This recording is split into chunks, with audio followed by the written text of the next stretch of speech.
Educational Communications and this station present Environmental Directions with Nancy Pearlman. On this series, we explore the effects of human influence on the Earth's ecosystems and discuss solutions to environmental problems which affect the quality of life on this planet. Environmental Directions gives you the kind of information you need to help you participate in decisions impacting your community, the nation, and the world.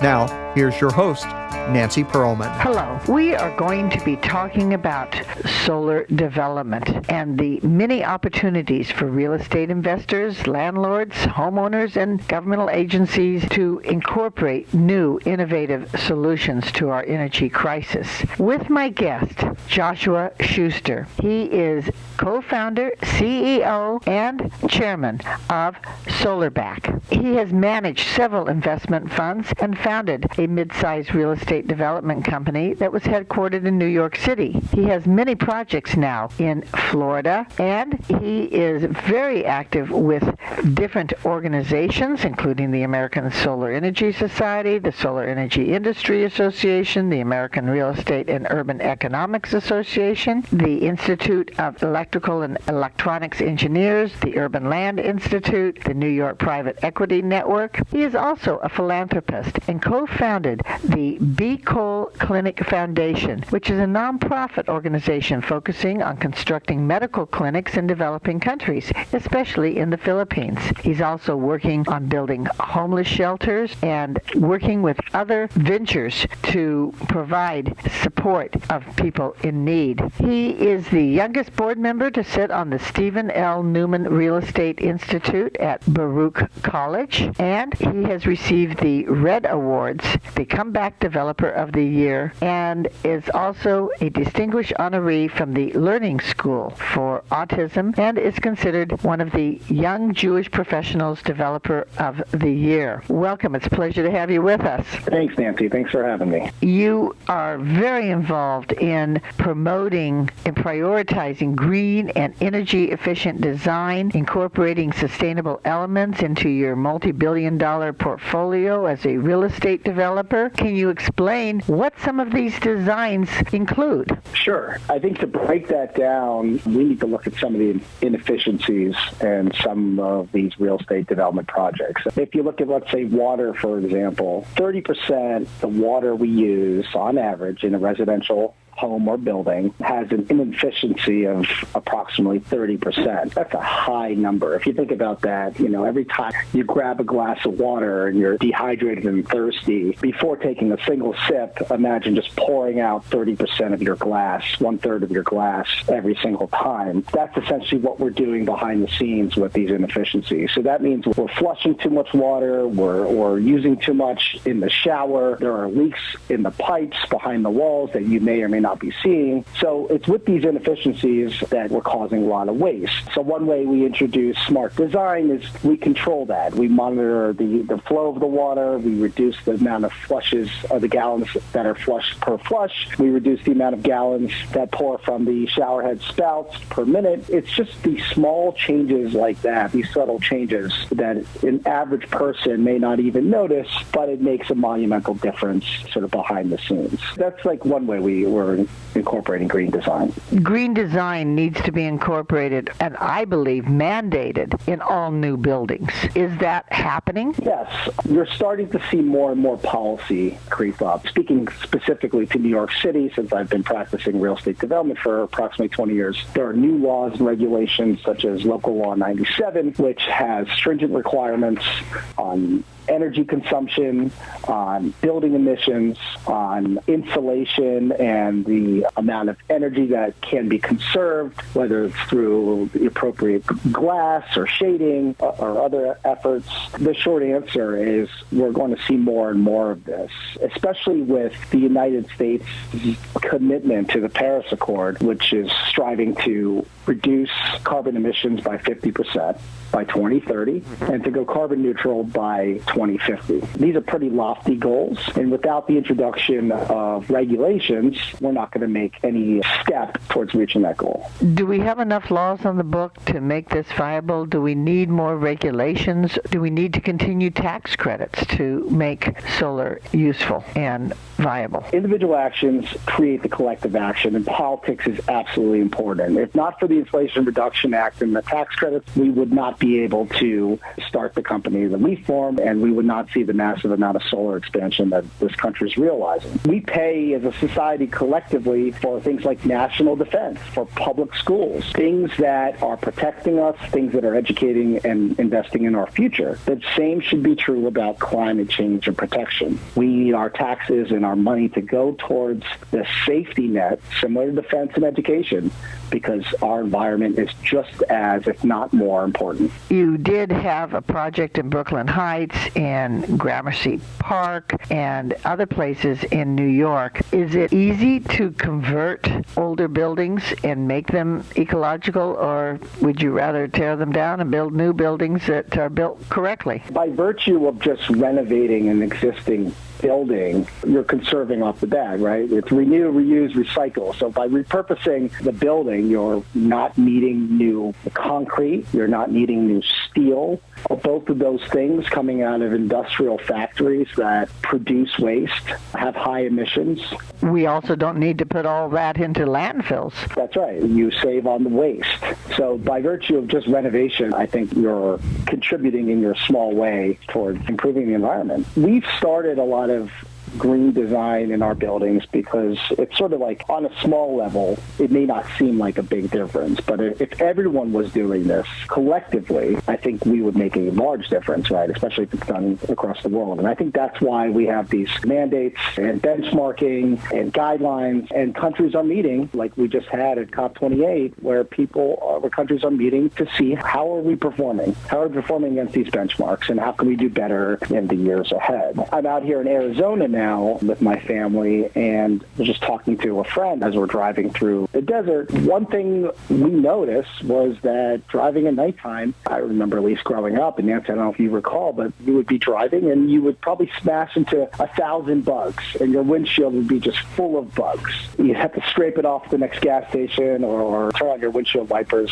And as we're driving now, we notice maybe you hit one bug, maybe you hit two bugs. Why? Why is that, right? And I think that the short answer is a subtle difference in climate change. Right now we're seeing the Earth hotter, is up about 2 degrees and more. But it's that subtle change that makes a difference in some species. It's a change into their life cycle. It may affect the food that they eat. With just small changes in the Earth's temperature, you're now seeing things. We're on track right now, I believe, and some experts say, we may see thousands of species facing extinction. And so it's something that we really need to take seriously. We're the hottest we've ever been in this world in the last 125,000 years. That's pretty scary. It seems as though our use of energy is causing species extinction, as well as the loss of habitat. And you mentioned driving through the desert. And I love the desert. I love the open space. And it has unique resources. It's a unique ecosystem. And it has a place on the planet just the way grasslands, forests, mountainscapes, oceans, all the different ecosystems do. But one of the concerns I have is that people promoting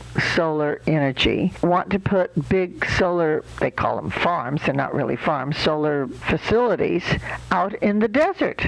It seems to me it's more important that we keep them in the cities, that we put the solar panels over parking lots and on the rooftops and keep the ecosystems natural and put the solar where the buildings and the people are and put them over the freeways and the roads.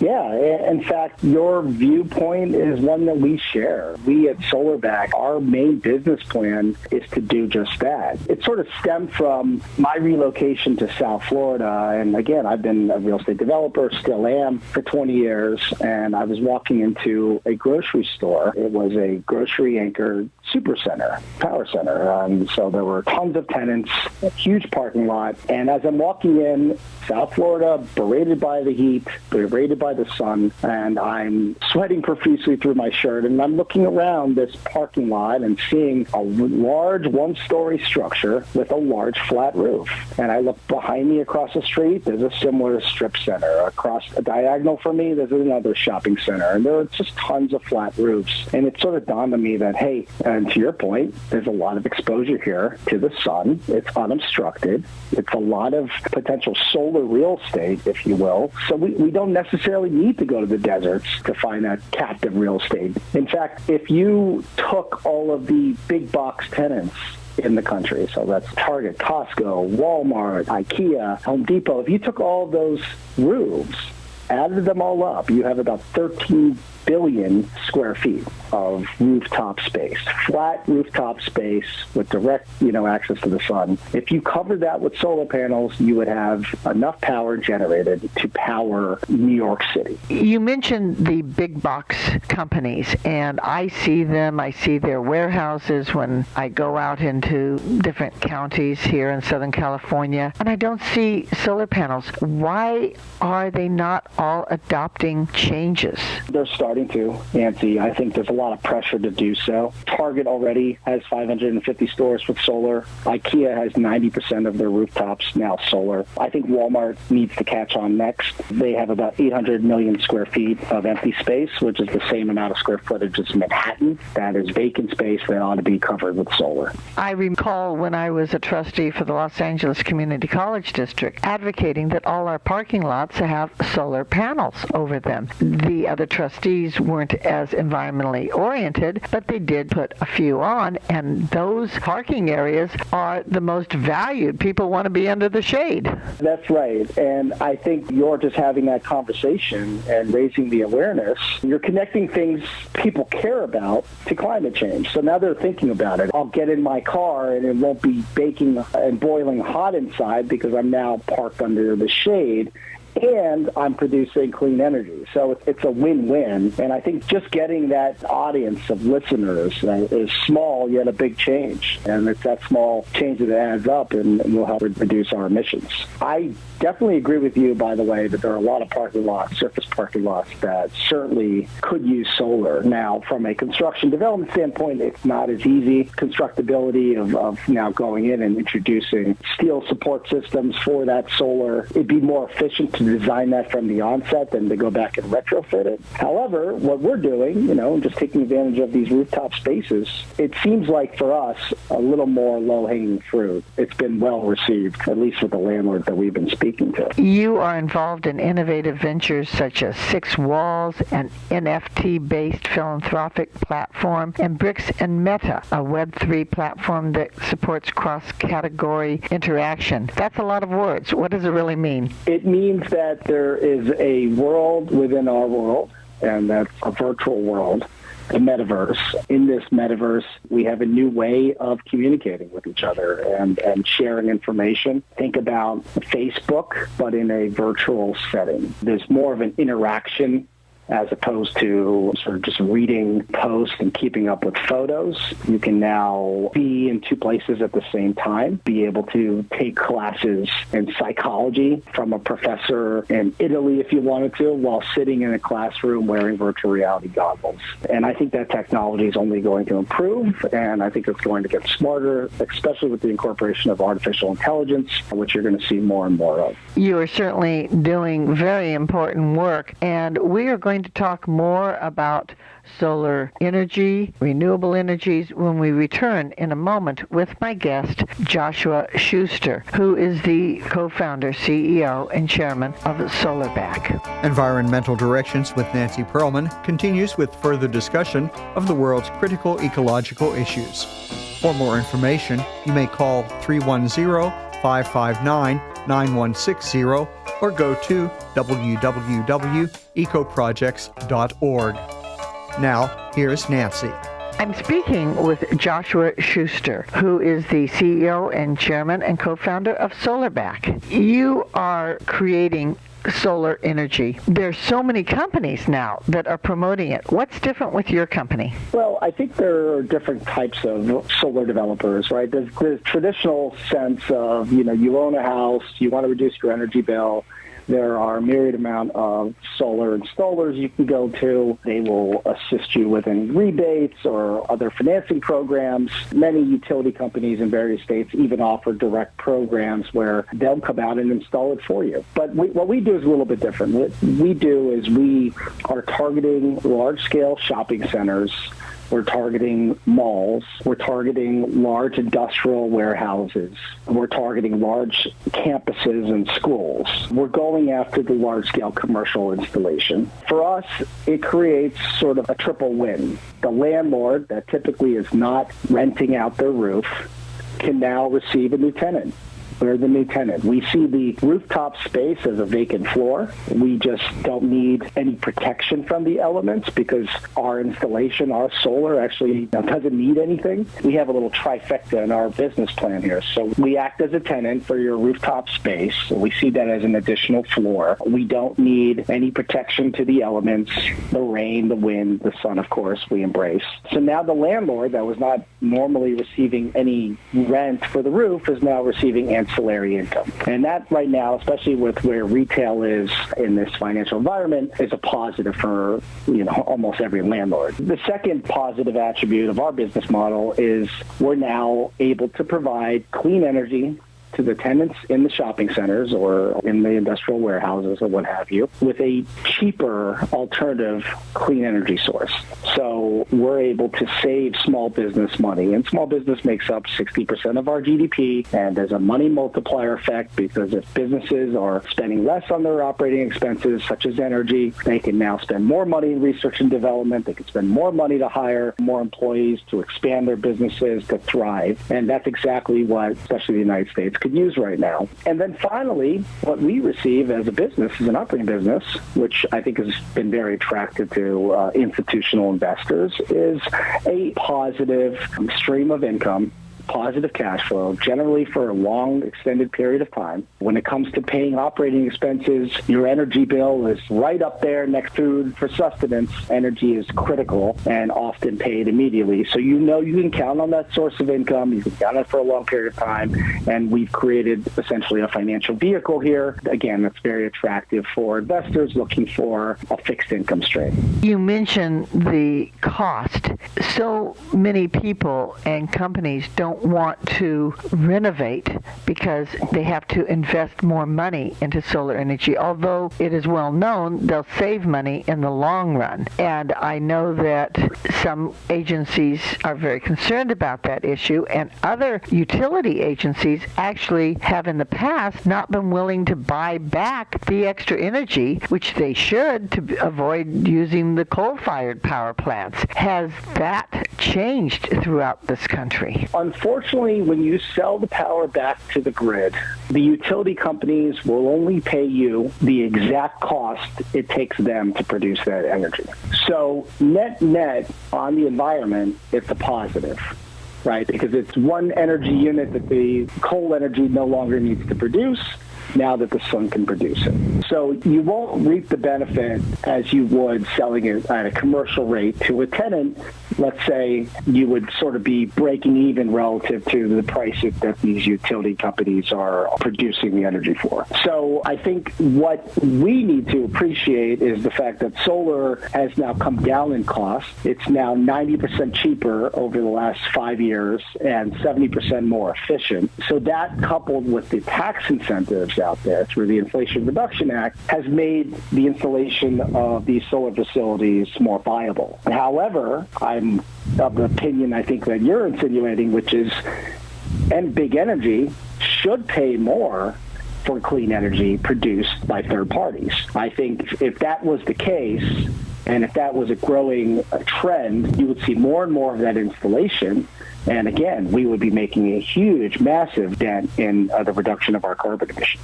Solar technology has changed since it was first introduced over 100 years ago. Battery storage seems to be a significant problem. Are we seeing new, innovative technology to make it more useful, viable, and economical? Yes, we are. It is growing by leaps and bounds, and every year things are becoming more and more efficient. With regards to batteries, especially if you look at the EV industry, we need to remember that right now, EV, mainly because of the batteries, causes more carbon emissions than a traditional gasoline-operated car. You need to mine for the lithium, you need to mine for the cobalt, and all of that produces a lot of emissions. When a company comes knocking on my door and saying they'll install solar and I don't have to pay for it and they're going to pay for it, who's making a profit? How? Those folks are making profits in several ways. If they're going to lead you into a financing agreement, there's, of course, any money they're making on the interest rate, of course, that they're charging you. There's more often than not a spread on the cost of the equipment relative to what they're selling it to you for. They're probably making money on the labor. They're probably, monetizing the tax credits for themselves. So there's various levers that they can pull to make money on the client, the customer. And the customer has to appreciate, usually through an illustration, how they're actually saving money over the long term. And I think that's the toughest pill to swallow here, is the time frame of saving money and recapturing your investment. And I don't know that at this point in the life of solar installation should we look simply at what's in it for me, how quickly can I reap my investment, and when do I start seeing massive positive returns. That's not really how we need to look at this. I think we need to look at this and say to ourselves, okay, what's happening today and how wasteful is society? And you think about, okay, well, each day 30,000 trees are being cut down. What does that mean? What are the implications for the earth? Every 3 months, Americans throw away enough aluminum to reconstruct the entire commercial fleet of airlines in the United States. Amazing. That's wasteful. So when you think about how much we're doing and destroying the environment, well,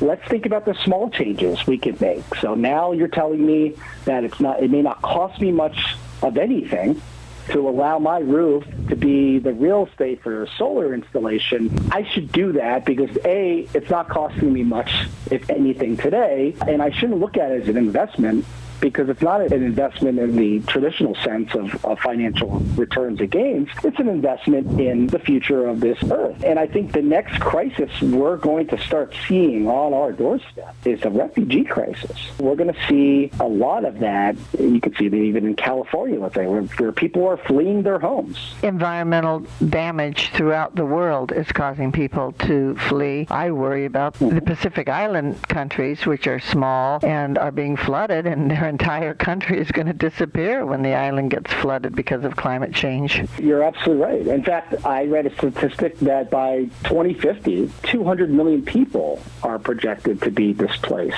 200 million people. So close to the population of the United States is going to be displaced because they're fleeing floods, they're fleeing droughts, they're fleeing fires. You're going to start seeing a lot more of this. We certainly are seeing changes going on, and you're trying to make it better. You're focused here in the United States. Are we a leader, or are we followers, or are there any other countries doing a better job? The United States makes up only about 5% of the world's population, but we make up most of the greenhouse gas problem. We're behind, and we need to catch up, and I think that's why there's a heavy focus on cutting carbon emissions to zero by 2050, and certainly by half in 2030. Let's talk about two specific projects, examples. You have one in Florida where you have 11 megawatts of pipeline of contracted utility-scale solar project. How much energy is that really, and what does a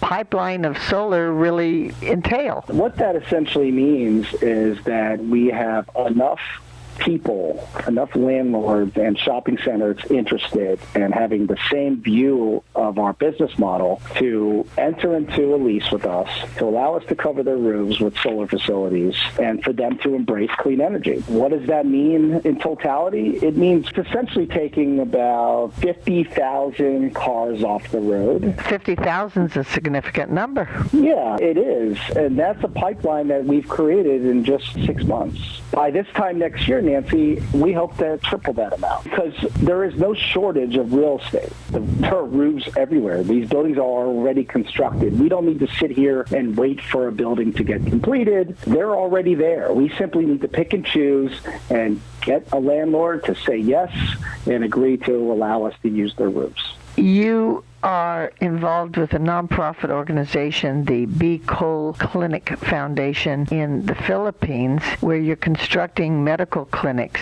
in that country and other developing countries. We know that medical clinics, like hospitals, have to have energy 24 hours a day and backup energy in case there's any kind of disaster. Are we finding that these kinds of facilities are using solar? I think that you're going to see more off-grid facilities. You're going to see more and more of that. I think right now, one of the biggest challenges and bottlenecks in the growth of the solar industry has to do with battery backup systems. In order to harness the power of the sun, you need to trap that energy in a battery. And then that way, that battery can be tapped into in the evenings when the sun's not out, allow you to sort of conserve and save up that solar energy and use it anytime you want. Right now, the batteries are not yet that strong. They are not too far behind where we are with, say, the technology of solar panels themselves. But once the battery backups catch up, and a lot of that is being led by the EV industry, but once the battery backups start to reach an efficiency that at least we're expecting, I think you're going to see much more investment in solar, and people really starting to embrace it. What are some of your other philanthropic activities that we should be aware of? Right now, we are focused on constructing free medical clinics in developing nations. So we have 3 operating clinics in the Philippines, Nepal, and Haiti. That's something I've been passionate about and doing on the side, in addition to the fact that we recently received on the real estate development vertical of my company, we received the contract from the city of New York to construct a 150-bed transitional housing facility in New York City. You're involved in real estate development. You're also involved in providing some more sustainable, renewable energy opportunities in that development. And you are working to attract people to be environmental, social, and governance ESG investors. What are some of the key factors to be that kind of investor? ESG investor is someone who's just making socially conscious investments that create a triple bottom line, is what we like to say. The triple bottom line, we call it the 3 Ps: people, planet, profit. Corporations no longer need to take advantage of people in the collective to make a profit. There are ways that you could make profits by not harming the environment, not harming the individuals that work for the corporations, and that, I think, will give you many multiple effects on your profit bottom line. And in fact, if you just looked at, just the job creation alone, I've read some statistics that focusing just on ecosystem restoration, you're going to create 4 times as many jobs per dollar as you would in, say, the oil and gas industry. And I think that fact comes from the United Nations, and that's significant. An ESG investor is someone that we certainly target. We see ourselves as an ESG investor. We're focusing on the environment, the social impact. We like to bring solar to affordable neighborhoods, right? People that don't have access not only to affordable sources of energy, but it's now clean energy. We like to ensure that there's a lot of governance policy protecting that, to ensure that there are enough tax credit incentives to subsidize the installation of clean energy and bring it to people that can't otherwise afford to do so. That's what we mean by at least our outlook of ESG. You're doing incredible work. How do people find out more about you? I assume it's your website, SolarbackUSA.com, and explain the name. Yeah, that is the best way to reach us. The name, we like to think that our animal spirit is a silverback gorilla for a variety of reasons, as that being our animal spirit. So just adding solar instead of silver is just our ability to sort of pound that thought process into the head of our customers and clients. We can help you deliver clean energy. We can help you save money, and we can do all of that without hurting the environment, because we're facing a global crisis here, and we don't want to see the fact that 1 million species are facing extinction. We don't want to see that. We don't want to see that carbon CO2 levels are the highest they've been in 2 million years. We need to make a change now, or else there won't be much of this earth left to save. Thank you for caring. Thank you for making a change. Thank you for being my guest. Thank you, Nancy. Thanks for having me. I have been speaking with Joshua Schuster, who is co-founder, CEO, and chairman of Solarback. I'm Nancy Perlman. Thank you very much for joining us, and do tune in again next week. If you would like free information about these environmental issues, go to www.ecoprojects.org or call 310-559-9160. Environmental Directions with your host, Nancy Perlman, is a community affairs program of the nonprofit organization Educational Communications and this station.